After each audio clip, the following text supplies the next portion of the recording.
Hey, it's Devil McBain again. This time I'm going to talk about something you don't want to hear, but you need to hear. Today it's all about the normie, the fence sitter. Those who try their best to sound like they are doing something but are too weak to actually do anything but talk, so they can befriend what they believe will be the winning team. Goalpost sitters. A lot of people fall into this category. Those who are merely sycophants in a system of usury and perceived Machiavellian capitalism that they try to bathe in like they're super into it, and worship only power, yet are too cowardly to act, and simply join the changing of this world because of fear of inadequacy and weakness, and generally just being all around wasteful by their very burdensome weight upon all who actually endeavor for change and excellence. There are many things and characteristics that we all share with these lumps, these benign tumors given human form. We all fear, but they allow their fear to run their lives because they are true cowards by their very nature. Another thing we all share with these pointless life forms is jealousy. No matter how you point it, they are just this side of humanity, and it's just physiology and sharing some of these chemical compounds that cause litmus responses that make us alike. But they use jealousy to get out of bed, yet somehow bank it instead of acting on it to induce positive growth within their own lives. We all share this general same phenotypical forms and malaise and procrastination, but unlike these nearly imperceptibly sentient simians, we overcome it and find out that we are truly only ever in our own ways when we indulge in this pathetic lifestyle. Whereas they are imprisoned by it as a result of knowing they will never be good enough to effect change due to how utterly devoid of perseverance and strength that they represent. One of the more impotent things these usually quite creepy and wantonly narcissistic losers do that is completely unforgivable is how they try to paint everyone who dares to try and make things great and anything happen is that in their characteristically tribal way of trying to talk people out of their dreams and their goals because they themselves can't imagine things ever being accomplished by way of their own inherent lack of will and determination. So they try to pull others into their shit-reeking little pit of frivolous despair with them, because misery loves company in this crabs-in-a-bucket scenario. So in some cases, their way of thinking is a mental contagion, a plague. I am unsure exactly what you can call this type of loser, but this outline of the stakes that they are just given human form. But for now, let's just call them simians, as to separate them from us. You see, these people are a type of mental virus that likes to coagulate if they must, to tear down everything, to make them stop trying, to make everyone stop trying, or even making effort in any way, so they feel better about being insulted parodies of humanity. Usually can't even talk properly. They are quite typically very unhealthy by nobody's fault but their own lack of willpower. They usually have an odor and stay in dark places because they truly know that they do not deserve to enjoy society at large, and at least have the decency to spare us their reeking countenance. But given the new age of internet, they have learned that they can transmit their foolishness and self-macerating dialogue and rhetoric on a much larger scale than their inherent impotence would normally allow for such low effort as posting to social media. Essentially by hiding safely in a hole like Saddam Hussein with their porn virus-riddled, smeg-smeared personal computers, they can essentially digitally sling their runny mud-like feces at the world at large that has ever been beyond their reach without need to worry about reprisal they would normally get for such slander and hate transmission in person. Why talk about these living hemorrhoids?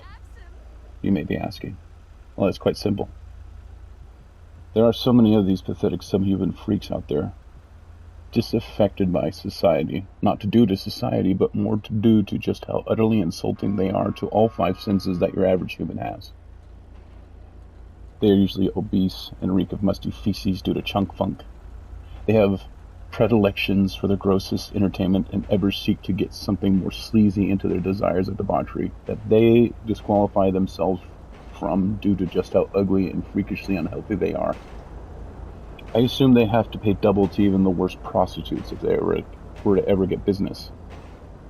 They let their bodies just decay in real time, leaving a visible signature of them wherever they go, as a reeking slug-like slime.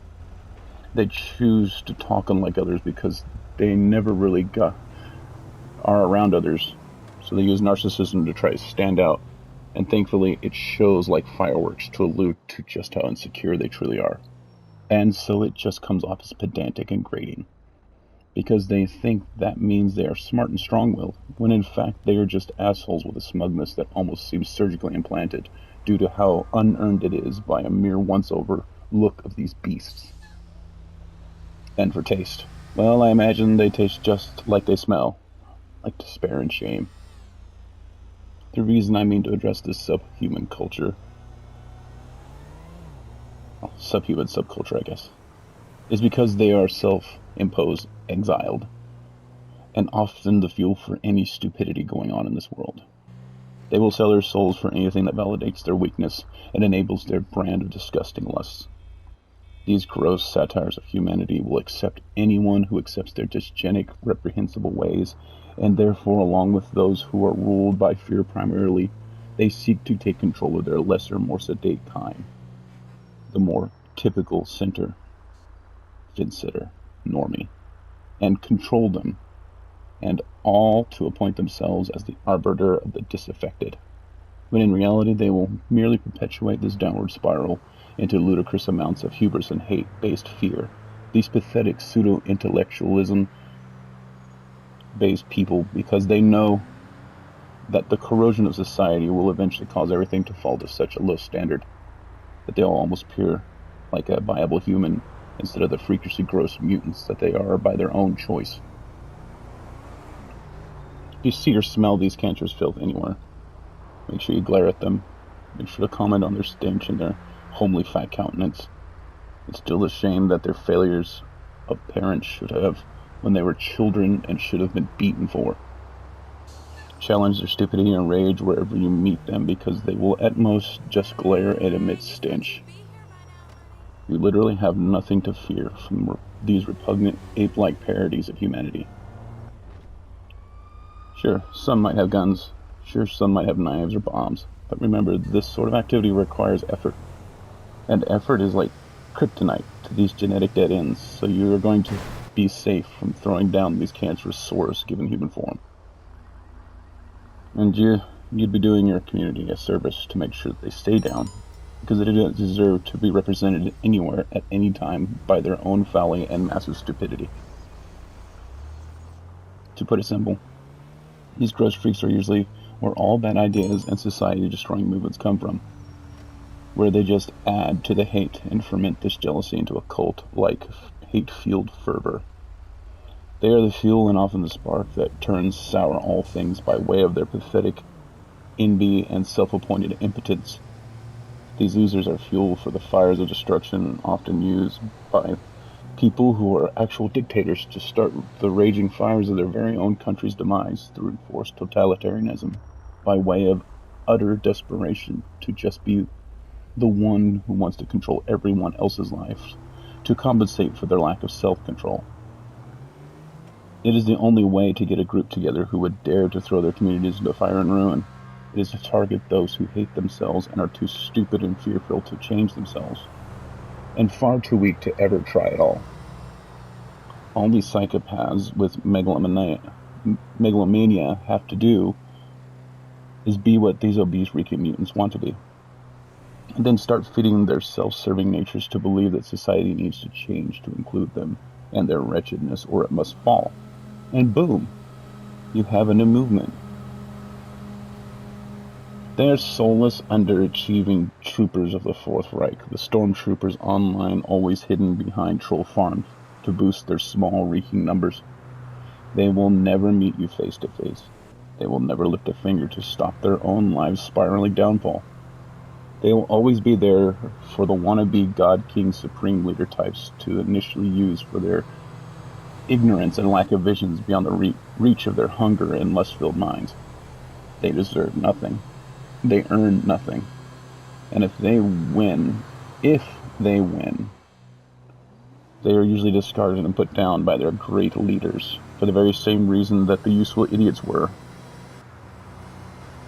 in the burgeoning new communism as it started. It's why you can't ever get a straight answer out of them for questions like, what is a woman, or what is a fascist, or why is the current president good?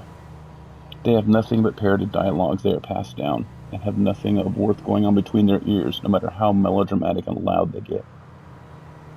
You see, that's a compensation for lack of logic and lack of cogent thought. These people are career losers, and should be treated as such. Never let them forget how foul they are. Never let them talk any amount of shit or down to you without telling them exactly the truth of the matter. It is simply this. You are a wretched loser that insults all 5 of my senses to such a degree that you are assaulting me by your very existence. And if they move for reprisal, physical attack, however unlikely that is, punish them rightly. Don't wash your hands and burn the clothes you're wearing during contact with any of these freaks, as they are literally walking petri dishes of pure vomit-inducing disease. Be safe and down with the underachievers. They deserve their place and earn it every day beyond sympathy, beyond understanding, and beyond mercy. Good night. Try to help me out with suggestions about my channel, and like and subscribe if you want to get this dialogue out there more for the world to see and begin to peek under the veil, and then begin the hard work back to prosperity together, free of these freaks.